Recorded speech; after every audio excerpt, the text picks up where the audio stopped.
Karim. A'udzu billahi minasyaitonir rajim. Bismillahirrahmanirrahim.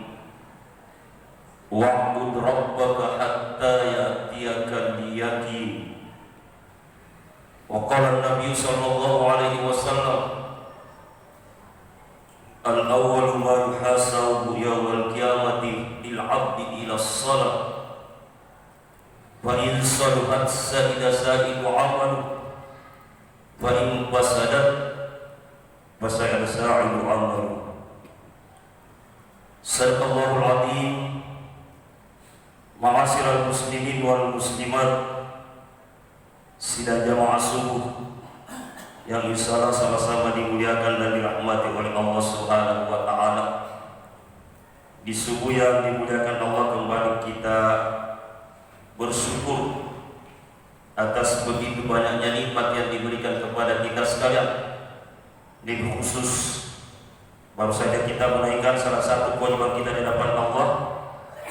Semoga dengan pelaksanaan ibadah salat subuh kita ini senantiasa diterima oleh Allah Subhanahu wa taala.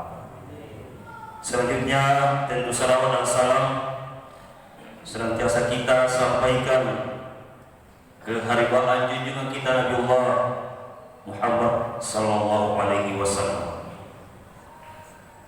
Jamaah subuh yang berbahagia, pada pertemuan subuh ini kita akan sedikit mengorek tentang persoalan ibadah salat. Di dalam kitab Tabihul Gafilin, peringatan bagi orang yang lupa, salat ini punya kedudukan tersendiri dan dihormati dibanding dengan ibadah-ibadah yang lainnya. Kenapa? Karena salat ini adalah hubungan langsung antara hamba dengan Al-Khaliqnya, antara kita seorang hamba dengan Allah Subhanahu wa taala. Makanya dalam sebuah hadis dikatakan as-salatu mi'rajul mu'minin. Salat itu naiknya orang-orang yang beriman. Jadi mi'raj itu ada beberapa pemahaman dalam tafsir. Mi'raj itu bisa diartikan ya'rud. Ya'rud itu apa? Diangkat. Itu. Kalau diangkat berarti dari naik, ya kan? Tidak boleh diangkat dari turun, diangkat dari naik. Itu. Maka itu secara konsep harus hormati. Selama kita berbuat di dunia ini harus hormati, ya tentu ya perlu ada satu ikatan untuk bisa kita menetapkan bagaimana hati kita untuk senantiasa mengingat kepada Allah. Tadi sudah disampaikan oleh imam kita surah ayat ketiga Al-Imran 190 dan seterusnya. Itu Allah menyampaikan inna fi khalqis samawati wal ardi wa ikhtilafil laili wan nahar la ayatin li ulil albab. Satu, ya. Jadi Allah menyampaikan inna fi khalqis samawat, sesungguhnya kami ciptakan as-samawat, yaitu langit, wal ard, ya, bumi, wa ikhtilafil laili wan nahar, serta silih bergantinya malam dan siang, la ayatin li ulil albab, itulah merupakan tanda-tanda bagi yang punya albab. Apa albab? Ini orang berpikir. Maksudnya apa tujuan ini menyampaikan Allah? Maka dilanjutkan allazina yazkuruna Allaha qiyaman wa qu'udan wa 'ala junubihim wa yatafakkaruna fi khalqis samawati wal ardh rabbana ma khalaqta hadza batilan subhanaka faqina adzabannar. Alladzina yazkuruna Allah, orang-orang yang berzikir di hadapan Allah, qiyam. Nah, itu yang kita tadi, qiyam, berdiri. Ya kan? Qiyam, berdiri. Nggak ada yang pernah tanya saya, ya. Saya waktu itu berada di Mekah, jamaah haji yang tanya, Ustaz, itu kuburannya Nabi Ibrahim di mana? Kenapa tidak dipertanyakan? Ya. Nah, itu kan makam. Ini pakai bahasa Arab kan? Beda makam dengan makam. Gitu. Kalau makam berarti tempat berdiri. Kalau makan, nah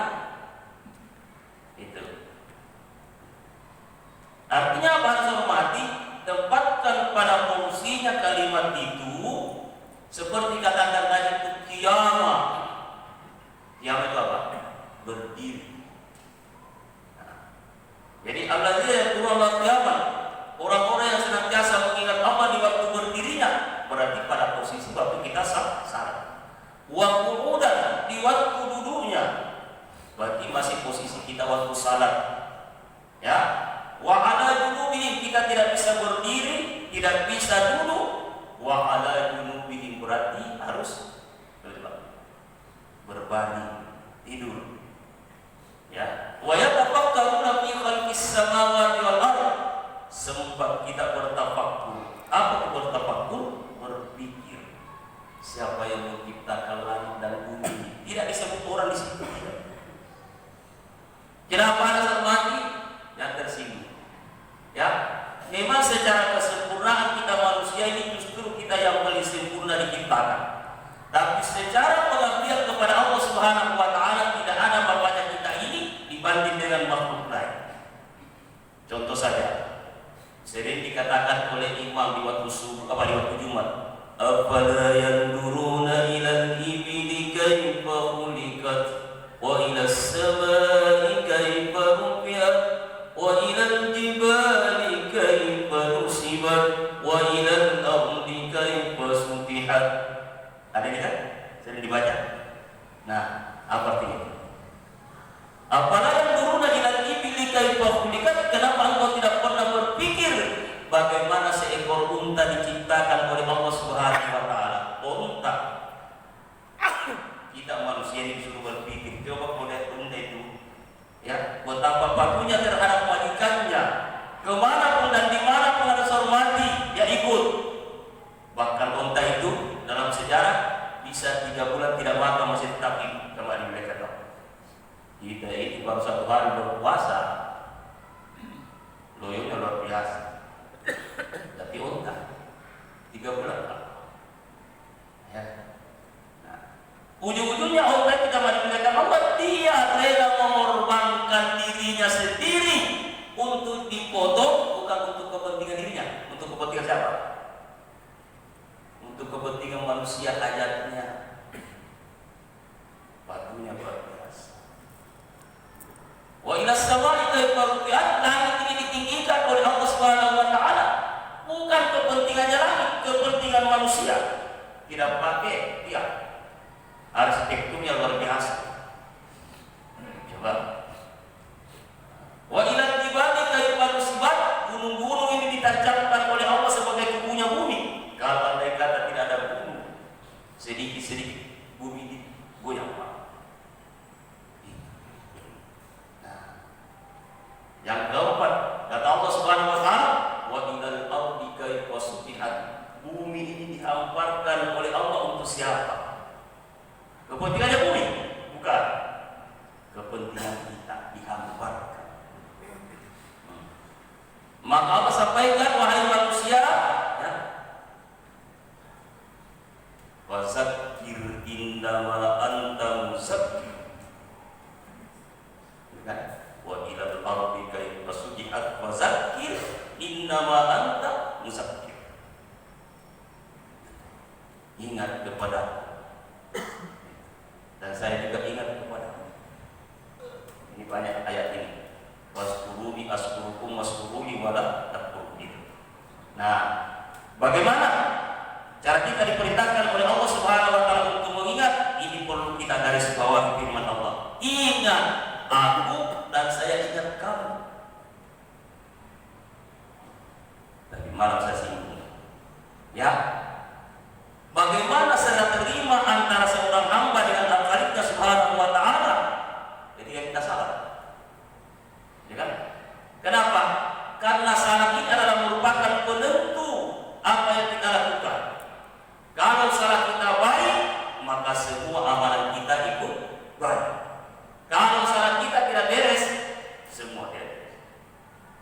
Nah, mohon maaf, ini terkadang saya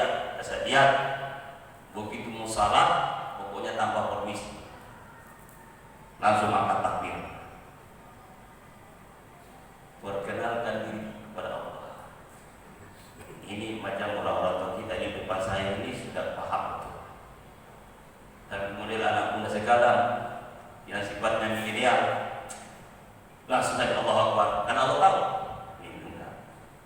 Allah tahu, bukan Allah tidak tahu.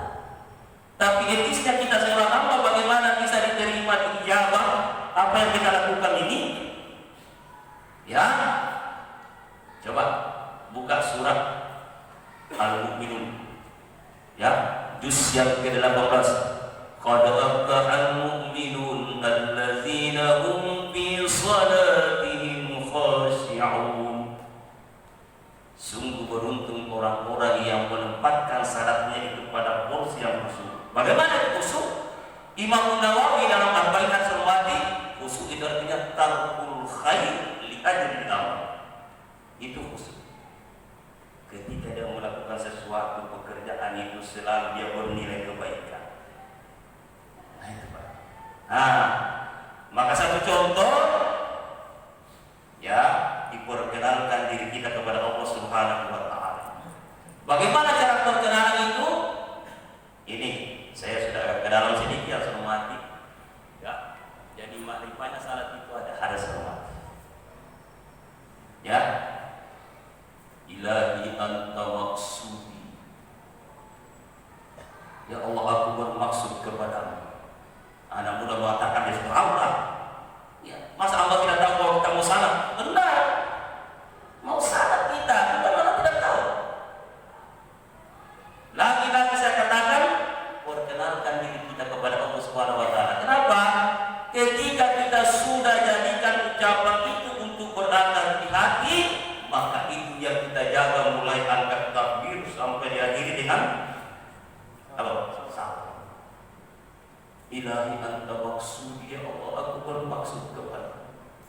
Waridaka maktubi, pengorbananku ini Allah ridai. Apa yang kulakukan ini tiada lain adalah atas minat Allah. Jadi jangan kita salat itu karena mau masuk surga. Salat karena ingin menggapai apanya? Menggapai ridha Allah Subhanahu wa Ta'ala. Bukan salat karena surga. Kan? Salah. Ya kan? Memangnya kau punya surga? Ya kan? Bukan kita punya, cuma kita ya difasilitasi oleh Allah Subhanahu wa Ta'ala. Persyaratannya untuk masuk surga itu ini kuncinya, as-salatu miftahul khair. Salat itu adalah pintu atau kunci daripada kebaikan. Nah, salah satu implementasi daripada kebaikan itu ketika kita sudah angkat takbir. Makanya Al-Quran menyampaikan la taqrabus sholata wa antum sukara. Jangan engkau dekati tempat salat itu sementara engkau mabuk. Jadi sakarat itu mabuk. Itu. Jangan seperti ceritanya Rasul mati, ya, orang mabuk mau masuk ke masjid. Nah, ketemu dengan Pak Imam di luar. Mau mana? Saya mau salat subuh. Sebelum mau salat subuh saya tanya dulu. Ya, berapa jumlahnya berangkat salat subuh? 3. Aku pulang. Masa ada salat subuh? Begitu ketemu, temannya sama-sama mau. Kau dari mana? Ya, saya dari masjid. Lalu berapa kau pulang? Saya tanya Pak Imam itu, berapa jumlahnya rakaat subuh? Saya jawab 3. Saya disuruh pulang. Oh, memang salah. Salat subuh itu cuma 2. Jangan coba-coba kamu datang. Saya saja yang lebih banyak kalau disuruh pulang. Apalagi saya sedikit. Tidak sopan. Makanya jangan dekati tempat salat itu sementara kamu dalam lumlai, dalam mau. Wa antum subhan. Hatta ta'lamu ma taquluna wa la junuban illa. Itu dah. Sehingga kamu harus tahu. Kenapa? Engkau masih dalam keadaan kotor. Junub itu kan sebenarnya kotor. Jangan. Nah, kita kembali tadi. Nah, jadi minta ridha Allah, wa ridha Allah tubi, pengorbananku ya Allah ridai. A'tini mahabbatika wa ma'rifatika. Sucikan ya Allah, a'tini, sucikan aku ya Allah. Mahabbatika, cintai aku ya Allah, wa ma'rifatika, dan kenal aku. 3 kalimat ini Allah Subhanahu wa Ta'ala cinta kita. Allah Subhanahu wa Ta'ala bersihkan kita. Allah Subhanahu wa Ta'ala langsung kenal kita. Apa kira-kira ketika kita paham pemahaman ini dalam satu kitab ada salat, ada orang yang melaksanakan ibadah salat yang dimuliakan Allah, berarti sedapat mungkin diperbaiki salat itu. Jangan semua Allahu Akbar. Nah, ini mohon maaf saya dulu. Ini kadang-kadang ada orang ada sama mati angkat takbir, mohon maaf itu angkatnya takbir ini menghadap ke depan. Kenapa? Tadi niatnya Bapak? Ya? Niatnya apa tadi? Usolli fardas salati subuh rakaataini mustaqbilal apa? Kiblat 3? Gitu. Tapi ada orang juga yang salat Pak tidak menghadap ke kiblat. Orang bagaimana itu? Orang yang naik pesawat dari Makassar salat subuh menghadap ke mana? Menghadap ke mana itu orang yang salat di atas pesawat? Ya tidak mungkin dia sama pilot, kita dulu sama salat subuh. Tidak mungkin pasti menghadap ke sana. Kenapa? Ini secara fikih diperbolehkan ad-daruratul halalah. Dalam keadaan emergensi itu diperbolehkan. Nah itu. Moses kalau begitu selama ini saya bolak-balik dari Makassar kalau salah subuh ada salah. Kenapa? Saya menghadap ke matahari. Ya kan? Karena kalau kita dari Makassar ke Solo menghadap ke mana? Pesawat. Itu. Tidak mungkin kita sama pilot. Pilot saya mau salah subuh putar dulu. Enggak ada. Nah, jadi itu tadi kalian Nabi. Nah, ini beda cara takbirnya perempuan dengan laki-laki. Kalau laki-laki ini lurus. Kalau perempuan diabsen. Beda. Ya. Kemudian pada posisi peletakan tangan ini dalam hadis dikatakan ya bainas sadri wal batni, di antara dada dengan perut, berarti di tengah-tengah. Kalau ada orang yang takbir begini, itu orang pemalas namanya. Itu tunggu taksi. Ini harus dipelajari ke salat jamaah dimuliakan Allah.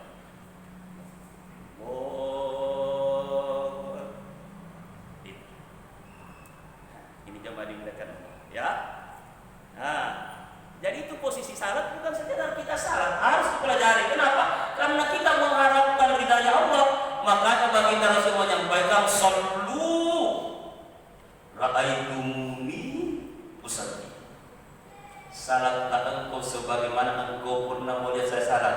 Pertanyaan saya di antara bapak dan ibu yang hadir, pernahkah kita melihat baginda Rasul salat? Tidak. Tapi kenapa? Dicontohkan beberapa ilmu hadis, beberapa ilmu fasirin, beberapa para ulama, para tabi'in sampai kepada sahabat yang dimuliakan Allah, cara salatnya seperti ini. Adapun begini, mohon maaf yang dimuliakan Allah, kita tidak boleh korek masalah. Ya, adapun begini, ada banyak biasa. Ada. Ini ada hadisnya jamaah dimuliakan Allah, tapi kita tidak pernah korek di subuh ini yang berbahaya. Allahu Akbar. Itu ini pandang. Ya. Beda kalau kita di Mekah salat dengan di sini. Apa perbedaannya, Pak? Kalau di Mekah kita salat itu disunatkan untuk pandangan ke depan, melihat Ka'bah. Kalau kita buat arah di Mekah. Tapi kalau kita posisi di sini, pandangan kita ke bawah. Ini beda, ada semua. Tadi harus punya pelajaran. Ya kan? Nah, kenapa? 120 rahmat setiap hari diturunkan oleh Allah Subhanahu wa taala di tanah haram, di antaranya 20 pahala yang diberikan bagi orang-orang yang memandang Ka'bah. Ini kadang-kala ada seorang mati jamaah itu seronok saja masuk. Saya bilang berdoa dulu kalau masuk. Minimal doa kita masuk di masjid. Kalau di sini Allahumma ftahli abwaab rahmatika. Betul kan? Tapi kalau di sana banyak tambahannya. Allahumma antas salam wa minkas salam wa ilaika ya'udus salam fa hayna rabbana bis salam wa adkhilna al jannata dar salam tabarak rabbana wa ta'ala ya zal jalali wal ikram. Belum salat sudah punya pahala. Baru memandang apa lagi doa? Allahumma zid hadzal baita tasrifan wa ta'liman wa takriman wa mahabbatan wa sarrafahu wa ifqatan. Jadi doa. Kenapa? Karena ini manasikul hajj. Nah, jadi itu tadi, ya. maka oleh karenanya itu posisi salat. Allahu Akbar. Nah, ya kan? Serahkan sepenuhnya kepada Allah Subhanahu wa taala apapun yang terjadi. Tidak usah dibikin sandal yang di luar. Ya kan? Jangan ada yang habis punya sandal ini baru kemarin saya beli. Oh, sudah beda ucapan itu dengan apa? Kenapa? Ucapan saya, ucapannya Bapak pasti menyerahkan sepenuhnya permasalahannya. Inna sholati, sesungguhnya salat, betul. Wa nusuki, urusanku, wa mahyaya, hidup, wa mamati, matiku. Kuserahkan kepadamu ya Allah. Ada orang yang bisa, kalau begitu saya juga tahu artinya sebentar saat ini kau punya motor tidak bisa kau tanya saya. Itu bukan itu Pak, jangan dibiarkan Allah. Ya kan? Artinya apa? Rasa hormati, mohon maaf. Di dalam konsep salat ini karena implikasinya adalah doa, maka segala permasalahan kehidupan itu jangan dipikir. Kenapa? Karena kita berada di tempat salat. Yang kita khawatirkan jangan sampai kita berada di tempat salat, pikiran kita mengembara di luar. Berarti apa isinya tadi? Ya kan? Apalagi di posisi pada saat kita membaca surah Al-Fatihah. Fatihah itu perlu dipahami. Nanti sebentar kita singgung malam bahwa Fatihah itu akan terbagi dua. Ya, satu untuk Allah Subhanahu wa taala bagiannya, sebagian untuk manusia ada seorang. Gitu. Ya, maka oleh karenanya itu setelah kita serahkan sepenuhnya kepada Allah Subhanahu wa taala, Allahu Akbar kabir. Oh yang Maha Besar. Berarti kita yang terkejut. Pernah singgung ini kan? Nah, selanjutnya ya, inna sholati wa nusuki wa mahyaya wa mamati lillahi rabbil alamin la syarika la syarika lahu wa bidzalika umirtu wa ana awwalul muslimin. Aku tidak mau serikatkan engkau ya Allah. Ini ada. Makanya kalau kita ke tanah suci itu kembali, baik umrah maupun haji, tidak boleh diartikan bahasa Indonesia saya datang di sini ya Allah, tidak. Harus dulu punya ucapan tersendiri, labbaik Allahumma labbaik. Aku datang ya Allah memenuhi panggilan. La syarikalah, tidak mau sekutukan engkau ya Allah. Nah, maka oleh karenanya itu pada saat posisi kita sudah betul-betul berdiri lurus, nah di mana posisi kita pada saat sujud yang dimuliakan Allah, maaf, saya tidak berniat untuk mengutul, cuma barangkali untuk kita saling membenarkan ataupun saling mengoreksi masing-masing. Ketika pada saat posisi sujud, ya, pada saat kita posisi sujud, apa rukun hormati? Yang penting, tidak kenal oleh orang ini. Kalau sudah kami salah kami, ini batasnya loh, batasnya. Kan enak, ya kan? Kecuali orang yang sakit tentunya ya boleh saja begini, ya kan? Ibaratnya apa? Ketika kita ruku itu, andai kata kita taruh gelas di sini, dia tidak miring ke depan, tidak miring. Nah, enak. Apa yang dibaca? Subhana rabbiyal azim. Maha suci Engkau ya Allah, yang maha agung lagi terpuji. Itu. Nah, kemudian pada saat di posisi Sami Allahu liman hamidah itu nanti berdiri. Sami Allah, ini seiring lagi. Sami Allahu liman hamidah Rabbana walakal hamd. Ada yang pakai begini? Sami Allahu liman hamidah Rabbana walakal hamd. Milkus samawati wa milkul ardi wa milku ma syi'ta min syai'in ba'da. Panjang gini. Ya kan? Ada yang pakai begitu. Bagaimana kalau tidak ditambah posisi Sami Allahu liman hamidah? Boleh. Itu. Nah, begitu kita ruku, apa sujud? Nah, ini mohon maaf, saya perhatikan. Begitu kita sujud, ini sering saya melihat orang, ya, sujud yang begini. Ya, tidak boleh. Itu. Ini sudah pemalas kamu dengar. Ya? Ketika kita sujud itu, ini tidak ada dalam hadisnya untuk menyampaikan. Berapa yang bisa menyampaikan? Ini kan harus pelajari kan? Nah, ini. kan? Jangan sampai. Ada juga orang begini. Wah, ini diambil kaplenya orang. Ini Pak. Lagi saya katakan dilurus ke depan. Kan? Kecuali kalau perempuan dia sujud, dia tidak boleh begini. Dia harus menghadap sujud. Gitu. Beda itu laki-laki dengan perempuan. Itu perbedaan, teman. Ya kan? Persoalan mau dibaca Subhana Rabbiyal A'la 3 kali, monggo silakan. Mau dibaca lewat daripada 3 silakan. Tapi kalau jadi imam jangan panjang juga Subhana Rabbiyal A'la. Kenapa? Ada orang yang influenza di belakang situ segala macam. Itu bersin terus. Apalagi kalau karpetnya itu. Jamaah yang dimuliakan oleh Allah Subhanahu wa taala. Ya kan? Kalau salah sendiri mau sepanjang apa itu? Sujud terakhirnya silakan. Kenapa?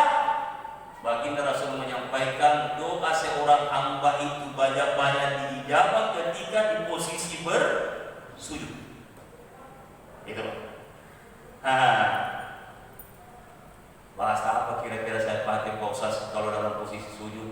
Boleh dalam hati, ya Allah, ya Allah, jadikan aku orang yang terdekat di sisimu, ya Allah. Boleh. Kenapa? Kedekatan seorang hamba dengan Al-Khaliqnya di saat posisi sujud. Kenapa? Tidak sebenarnya semua belum diajari salat untuk sujud. Begitu ditiupkan Tuhan sembati fasajadal malaikatu